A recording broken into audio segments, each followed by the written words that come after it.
Assalamualaikum warahmatullahi wabarakatuh. Pada kesempatan kali ini, saya akan coba mempraktekkan uji SPSS, ya, uji menggunakan SPSS yang selanjutnya, yaitu dengan materi korelasi, yaitu korelasi Pearson. Ya, kita melanjutkan dari materi sebelumnya, kemudian kita akan ulas apa itu korelasi sampai dengan nanti melanjutkan ke korelasi yang rank Spearman. Jadi korelasi ada berbagai macam teknik. Kita coba dulu untuk kali ini yaitu yang korelasi Pearson.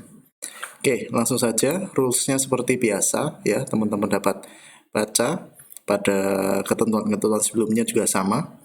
Oke, korelasi. Apa itu korelasi? Korelasi yang kita ketahui dalam bahasa Indonesia yaitu hubungan ya. Ya, dalam kalimat atau kata di bahasa Indonesia itu hubungan, relationship. Ya, di sini diketahui korelasi yaitu digunakan salah satu teknik yang digunakan untuk menentukan arah atau istilahnya hubungan antara dua variabel yang istilahnya dibandingkan secara bersama-sama. Contoh di sini, loneliness and depression ya. Loneliness and depression. They are said to be correlate. Ini contoh. Apakah ada korelasinya antara kesendirian dengan depresi? Ya. Apakah ada korelasinya, ada hubungannya antara kesendirian dan depresi? Nah, ini salah satu contoh yang coba bisa diteliti. Apakah semakin lama dia sendiri, itu akan meningkatkan tingkat depresi? Atau justru sebaliknya, akan semakin lama dia sendiri, tingkat depresi semakin menurun. Kita tidak tahu, ya kan? Itu yang perlu diteliti. Apakah semakin sebentar dia mengalami kesendirian, tingkat depresi semakin tinggi? Itu bisa saja, ya. Jadi itu bisa salah satu contoh yang dihubungkan atau istilahnya memiliki korelasi, ya, kaitan, hubungan begitu. Oke, saya lanjutkan. Ini nanti bisa dibaca sendiri beberapa ketentuan bahwa apa? There are many type, ada berbagai macam tipe dari korelasi koefisien, and the decision which you want to employ with specific set data depend on following factor. Jadi contoh seperti tadi loneliness and depression ini bisa berbagai macam, tergantung dari apa? Tergantung dari tingkat pengukuran dari variabel yang diukurnya, ya. Asal loneliness and depression bisa diukur, nah itu berarti nanti bisa dicari hubungannya, keterkaitannya begitu. Kemudian distribusinya, ya, apa continuous atau discrete, atau karakteristik dari distribusinya, apakah linear atau non linear. Oke. Nah, yang terpenting ini justru. Oke. Kemudian teknik korelasi yang biasa digunakan oleh peneliti, ya, memiliki beberapa karakteristik. Ya, diantaranya harus memiliki dua variabel yang terukur, yang istilahnya yang match on basis. Jadi dua variabel yang terukur yang didapatkan dari satu individu yang sama atau lebih yang disandingkan begitu. Jadi namanya hubungan berarti harus ada satu dengan yang lain begitu. Kemudian the value of the correlation coefficient vary between +1 and -1. Jadi nilai dari korelasi itu sendiri nanti hasilnya harus positif 1 atau mungkin bisa negatif 1, yang artinya ada korelasi positif dan negatif. Atau mungkin bisa saja 0, represent of the absence of relationship. Jadi kalau hasilnya 0, berarti tidak ada korelasi gitu. Kalau positif di sini, a positive relationship means that individual obtaining high score on a variable and to obtain high score on a second variable. Kalau positif, berarti salah satu naik, contoh tadi. Kalau loneliness naik, berarti depression juga naik. Kalau loneliness turun, berarti depression juga turun. Nah, seperti itu kalau positif. Kalau negatif di sini means that individual scoring low on variable tend to score high on second variable. Jadi contoh yang loneliness tadi, kesendirian tadi itu naik, ya semakin lama dia sendiri, maka tingkat depresi semakin rendah. Itu contoh yang negatif. Atau sebaliknya, tingkat kesendirian atau lama dia sendiri, maka semakin meningkatkan tingkat depresinya. Jadi tingkat kesendirian dia semakin rendah, tingkat depresinya semakin tinggi. Itu contoh yang negative relationship. Oke, kemudian requirement-nya seperti biasa ya, syaratnya harus ada variabel X dan Y, itu wajib utama yang perlu dibandingkan untuk dikorelasikan, dan minimal harus skalanya ordinal. Kemudian asumsi yang harus dipenuhi ada linearitas dan homoskedastisitas. Nanti kita coba yang linearitas dan homoskedastisitas ini satu kali uji saja ya. Linearitas yaitu hubungan antara dua variabel harus linear, yang artinya nanti direpresentasikan sebagai garis lurus ketika hasil scatter plot nanti muncul. Kemudian homoskedastisitas yaitu konstan. Ya, kalau Y-nya naik, X-nya naik, dan sebaliknya begitu. Oke, ini kasus yang coba teman-teman nanti praktekkan di korelasi person product moment. Contoh di sini. Ada seorang peneliti pengen mengetahui atau pengen meneliti apakah ada hubungan antara GPA, ya, anggap saja ini IPK, dan skor kemampuan membaca. Oke. Kemudian peneliti tersebut menguji kepada 15 siswa. Semua hasilnya dicatat dengan data sebagai berikut, ada subjek 1 sampai subjek 15. Ini kemampuan membaca mereka, nilainya 38, 5, 4, dan seterusnya. Read rank itu ranking membaca, ya, ranking dari hasil dia membaca. Contoh ranking 1 berarti nilai paling tinggi, dan seterusnya. GPA itu anggap saja IPK, 2,1, 2,9. GPA rank berarti IPK yang paling tinggi. Contoh 1, 3,7. Yang terendah misalkan ya. Ini ada 15, ya kan, paling rendah 1,3, misalkan seperti itu. Ini rankingnya, yang ada rank itu rankingnya. Karena tadi kan minimal ordinal rank ya. Oke, ini ada koma. Nanti coba Anda praktekkan bagaimana input di format SPSS dengan nominal koma. Coba nanti dipraktekkan bisa atau tidak, atau nanti ikuti dari tutorial yang saya berikan. Oke, seperti biasa, sebelum kita lakukan uji di SPSS, kita ketahui dulu variabelnya apa saja yang mau diuji. Di sini ada 4 variabel: read rank, GPA, GPA rank. Oke, lalu siapkan SPSS-nya seperti biasa. Ini ada 4 variabel langsung diinputkan. Sudah saya siapkan read rank, GPA, GPA rank. Data view saya sudah kopas dari data yang saya berikan di dataset, dari read rank, GPA, GPA rank. Nah ini contoh GPA 2,1, 2,9, 3,0.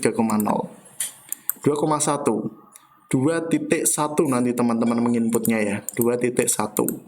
Otomatis tertulis 2, tapi di sini terekam 2,1. 2,9 akan membulat otomatis menjadi 3, tapi di sini sudah tertulis 2,9. Ya, jadi ditulis seperti dataset aslinya, koma juga ditulis semua. Oke, ini sudah saya input semua. Lalu kita coba uji asumsinya dulu. Asumsi yang pertama dan yang kedua tadi, linear and homoskedasticity. Oke, kita coba menggunakan grafik legacy dialog scatter dot. Yuk, cari grafik grabs legacy dialog scatter dot. Oke, simple scatter, pilih yang simple scatter, define. Kemudian ada y aksis, x aksis, sumbu y, sumbu x. Oke, ya kan, sama. Yang y masuk reading, yang x masuk GPA. Jadi read masuk y, GPA masuk x. Yang rank ditinggalkan. Option, pilih yang exclude case listwise. Continue. Sudah, biarkan seperti ini. Oke. Output akan muncul. Oke, ini hasil dari grafik read, sumbu y, dan sumbu x GPA. Oke, kalau sudah seperti ini, seperti biasa, siapkan notepad. Tulis hipotesis, asumsi, dan nanti outputnya. Oke, hipotesis yang pertama tadi. Kembali ke soal. Nah, peneliti pengen apa? Pengen tahu apakah ada hubungan antara GPA dan kemampuan membaca. Oke, berarti hipotesisnya ditulis di sini. ada hubungan antara GPA atau IPK dengan kemampuan membaca. Read comprehension ya, atau read tadilah seperti itu. Nah, ini hipotesisnya ditulis dulu. Kemudian asumsinya tadi kan linearitas dan homoskedastisitas. Oke, linearitas. Hasilnya tadi sudah muncul di SPSS seperti ini. Nanti tinggal dikopas saja, kemudian bisa diupload di SIP seperti biasa. Homoskedastisitas dan linearitas. Oke, kita coba interpretasikan. Oke. Interpretasi. There is a linear relationship between the variable of record reading score and GPA, such as this reading score increase so does grade point average. Oke. Berarti di situ dikatakan bahwa di hasil SPSS, coba kita lihat. Nah, ini ada hubungan linear ya antara variabel kemampuan membaca dengan GPA. Kalau ya reading score naik, maka diikuti dengan GPA juga naik. Nah, di sini gimana? Naik kan? Ya, dari scatter dot ditunjukkan naik terus dari kiri bawah ke kanan atas. Berarti terpenuhi linearitas. Homoskedastisitas tadi konstan. Jadi kenaikannya konstan, tidak loncat tidak aneh seperti itu. Ini kan konstan, ya bertahap. Ya dari satu titik ke titik yang lain, tidak dari bawah kiri langsung naik ke atas ke poin 4, ke poin 60. Ya loncatannya tidak terlalu tinggi, konstan. Nah, itu berarti terpenuhi semua linearitas dan homoskedastisitas. Tulis langsung di linearitas. Berdasarkan hasil output pada scatter dot, ketahui bahwa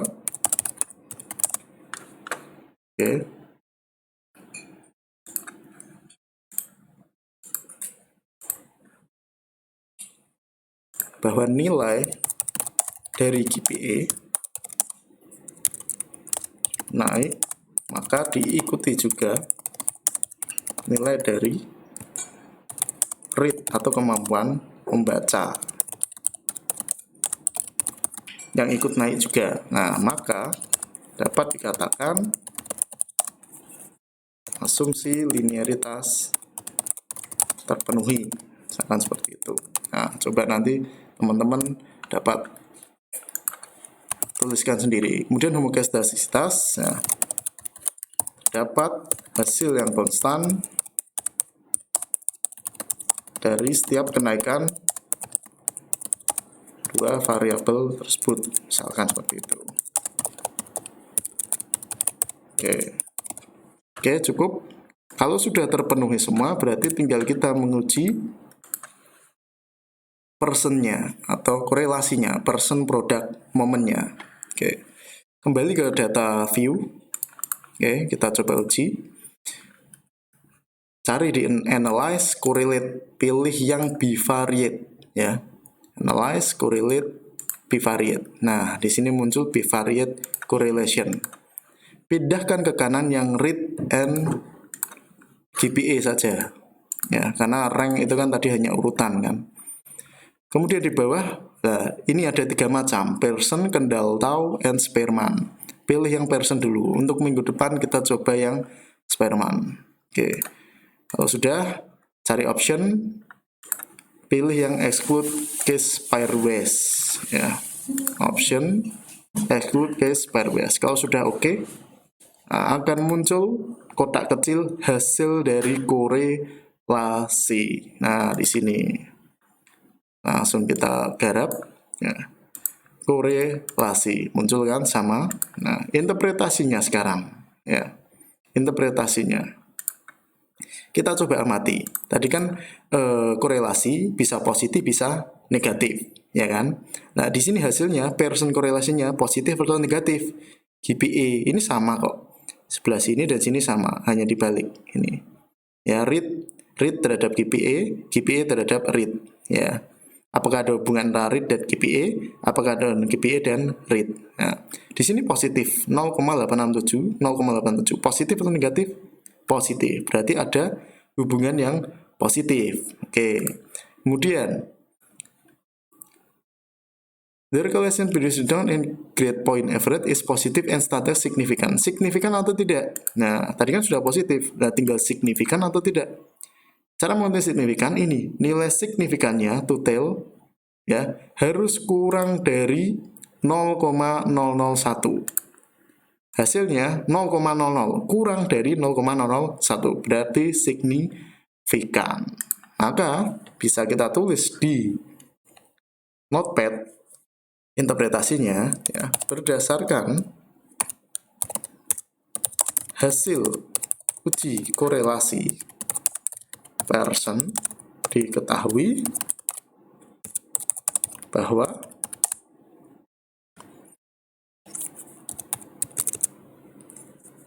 read atau kemampuan membaca ya,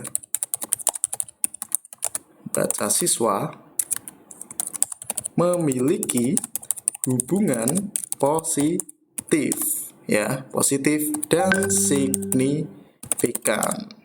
Oke. Hal tersebut ya ditunjukkan dengan nilai Pearson berapa itu? 0,867 dan nilai signifikansi 0,000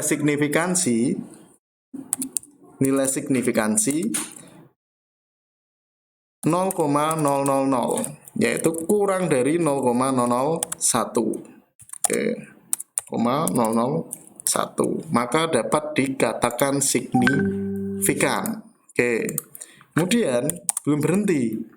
Nah, kalau tadi ada hubungan positif, berarti kalau ada hubungan positif antara GPA dengan kemampuan membaca, maka jika ingin ya, kemampuan membaca atau GPA naik, IPK naik, GPA naik, maka kemampuan membaca juga harus ditingkatkan. Ya. Ataupun sebaliknya, jika ingin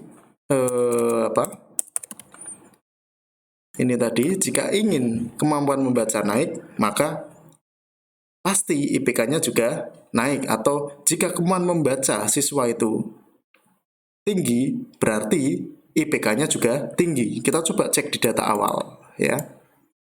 Sudah kelihatan di data awal ini.